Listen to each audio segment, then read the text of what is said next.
Let's get one thing straight. This probably isn't the Damascus steel you think it is.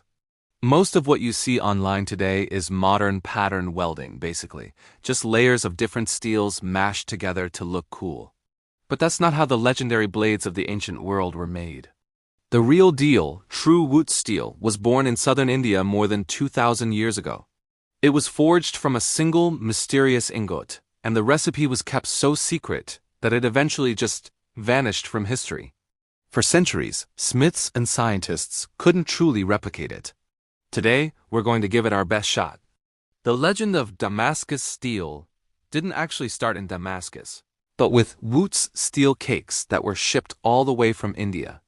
The smiths in Damascus were the master craftsmen who forged them, but the raw material itself was a metallurgical miracle.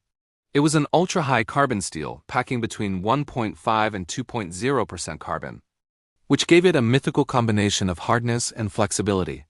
A blade made from Wootz could hold an edge like a razor, but it wouldn't shatter in a fight, so what went wrong? The art was passed down from master to apprentice and was never written down.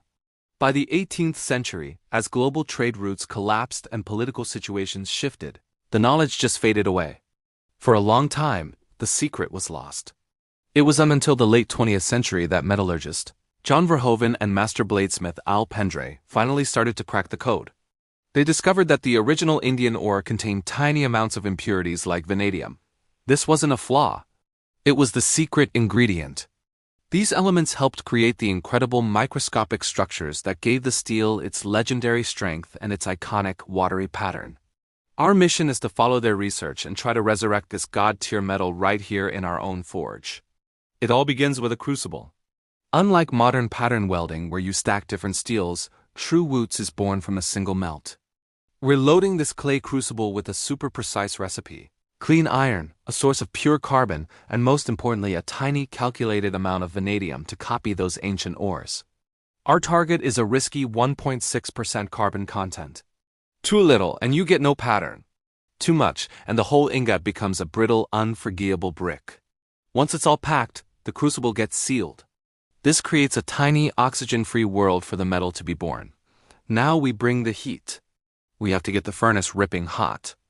Well over 2,500 degrees Fahrenheit to completely liquefy the ingredients, and let that carbon fully dissolve into the iron. But melting it is only half the job. The real magic happens when it cools down. This has to be an incredibly slow process, sometimes taking hours or even days. It's during this snail's pace cooling that the vanadium gives the carbon atoms something to cling to, letting them form microscopic sheets of a super hard compound called cementite. These invisible bands are the very soul of Wootz steel. All we can do now is wait and hope we got it right. After a nerve-wracking wait, it's time to break open the crucible. Inside is our little puck-shaped Wootz ingot. It doesn't look like much right now, but if the chemistry worked, all that legendary potential is locked inside. Now we forge.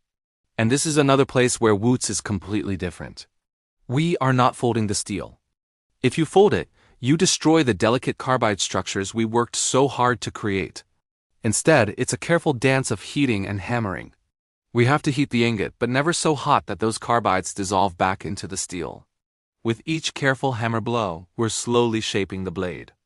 But more importantly, we re-stretching and aligning those microscopic sheets of cementite into the flowing lines that will eventually become the visible pattern. It's a ridiculously delicate balance. Too much heat or too much force, and that entire internal structure gets erased forever, turning our Wootz ingot into just another piece of high-carbon steel. After hours of painstaking work, the blade is shaped. It's time for the moment of truth. A final polish and then a quick dip into some mild acid. This etch is what will finally reveal if we succeeded. The acid eats away at the softer steel matrix faster than the hard cementite bands, creating a contrast that hopefully brings that hidden pattern to life. And there it is, the telltale watery, shimmering pattern. It's not just beautiful. It's visual proof of the unique internal structure we fought so hard to create. We've taken a recipe lost for centuries and, standing on the shoulders of modern researchers, brought a piece of it back. This is more than just a knife. It's a testament to an ancient art that was almost lost to time. If you enjoyed this journey into metallurgical history, Be sure to subscribe and let us know in the comments what ancient technology we should try to recreate next. Thanks for watching.